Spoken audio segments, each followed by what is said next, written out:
Make gallery view. Excellent. How are you doing? You look extremely put together considering we're in a global pandemic. Yeah, well, this is my Zoom sweater, so Oh, I don't get to wear it on Tuesdays too often. So I'm glad to see you. okay, that's great.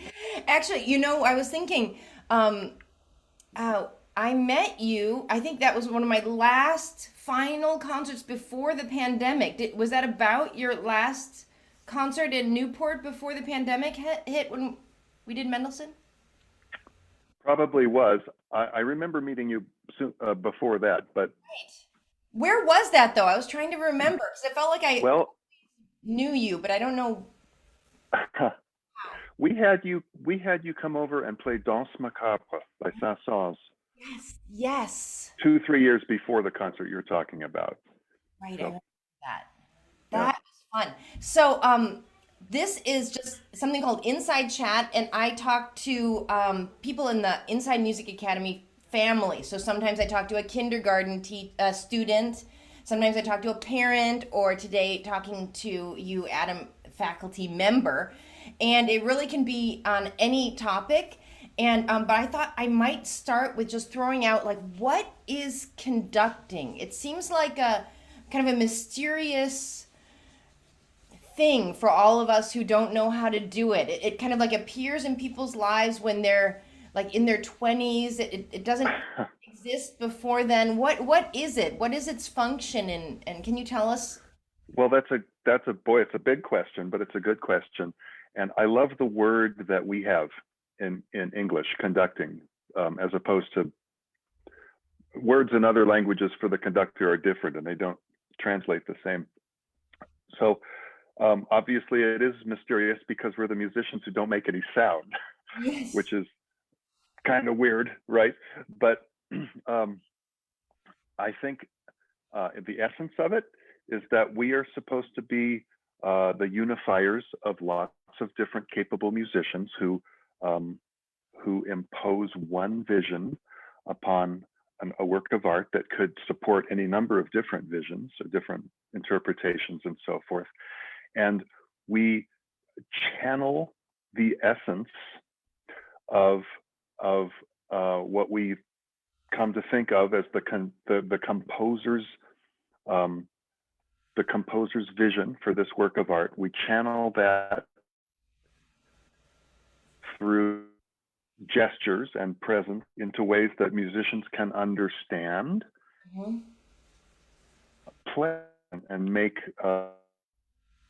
life. So in that sense, we are we are conducting. We're like the wire that conducts the essence through gesture to the people who make the music. So so I like the word conductor because it kind of brings that wire, that cable uh, image up. I like that. And so what your job is to be open to the composer and to understand and to translate. Yeah, to try to channel through study, informed study, and real deep knowledge of what the composer left us on Yeah. paper. That applies to dead composers, Yes. and through as much acquaintance as we can bring with live composers to serve to try to serve the composer's vision. And there was a conductor I admire a lot, Erich Leinsdorf. He was a 20th century conductor, and his memoir is the title is great. It's called The Composer's Advocate, Okay. and I always thought that was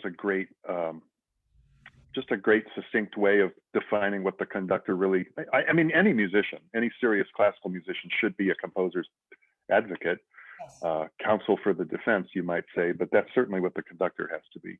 Okay. Okay, great. Now, my second question is it seems like maybe because it's so broad, people begin to be interested or dabble in conducting um, right around when they're midway through college. Like they've already been pretty good at another line of music.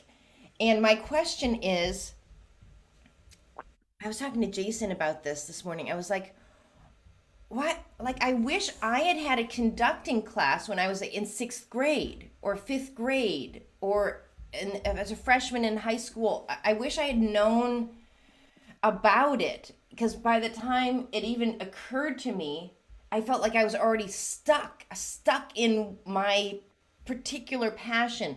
And why is it, and can it be changed? Or, I mean, I guess that's what we're doing a little bit in Inside Music Academy is we're introducing conducting to all ages. But what's up with that? Well, it's essential. Um, it's always, I've just kind of taken it for granted that any conductor comes to it having been a musician. I mean, everyone's always, either capable Mhm. on an orchestra instrument or piano, and in a whole lot of examples, both an Yes. orchestra instrument and piano Right. before coming to conducting. I don't really know any conductors who just went to conducting without that kind of Hmm. life life background. Um, but I think you're absolutely right. I mean, I don't remember ever. I mean, I grew up. I'm a string player. Started by myself for years, then got good enough to play in groups. That's everybody's story, right? Hmm. Um, I don't remember ever being kind of explicitly taught how to understand or read conducting. I've Hmm. just Right, right. got plopped down in front of one and off we go, right? I And so know. it's, how am I supposed to know what that means? And so I think you're right.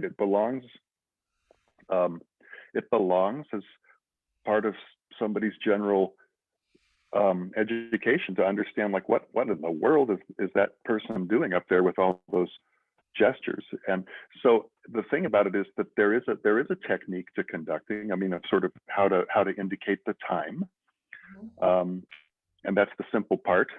And Yes. then the rest of it has to do with kind of personality and emanation and a nonverbal persuasion. And Berlioz, I think, was the one who said that the technique of conducting can be learned in half an hour, Mhm. but not mastered in 4 lifetimes. Uh-huh. Okay. And so the technique part, everybody ought to know, not by sort of hook or by crook, but by by that should be something you learn along with everything else. I think you're right about that. Yes.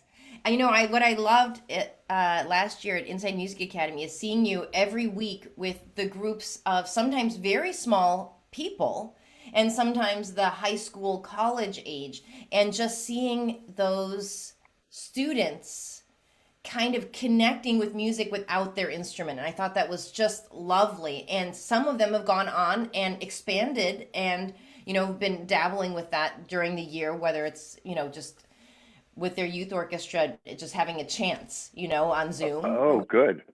Yeah, Yeah. so I think it's great. And I guess I was thinking when should people learn how to, so you're saying people should learn how to conduct when they feel finished kind of with something else. Not finished, but good at their I other instrument.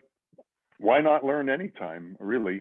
Um, I certainly to conduct really, kind of seriously, I think requires uh, a certain level of education that certainly you've gained if you've been good enough on any instrument to play some of the great masterpieces in an orchestra.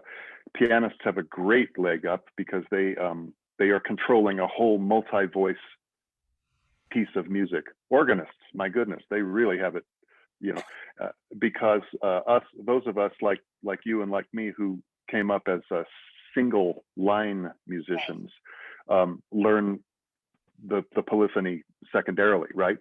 So, um, so yeah, I think learning earlier about that does something really important, which otherwise might not happen, which is to hold a piece of music internally and Mhm. then be able to emanate it. And if you're always about playing your instrument, Mhm. then that that holding of the whole piece inside hasn't really been demanded of you yet. So it's a great reason to learn about conducting when you're Yes. real young. Yes. I love that. I think we're on to something here, We're on Anthea. to something. Now you Yeah. have two little kids. I mean, 5 and 9, right? Yes, that's right. And do they play, are they musical? They are musical. Um, so my son has, actually had lessons on instruments and so forth, and I haven't started my daughter yet on anything. But they are inherently musical, and so forth. Yes. Okay, so do you think that you might show them some moves and show them the biz a little Oh, early?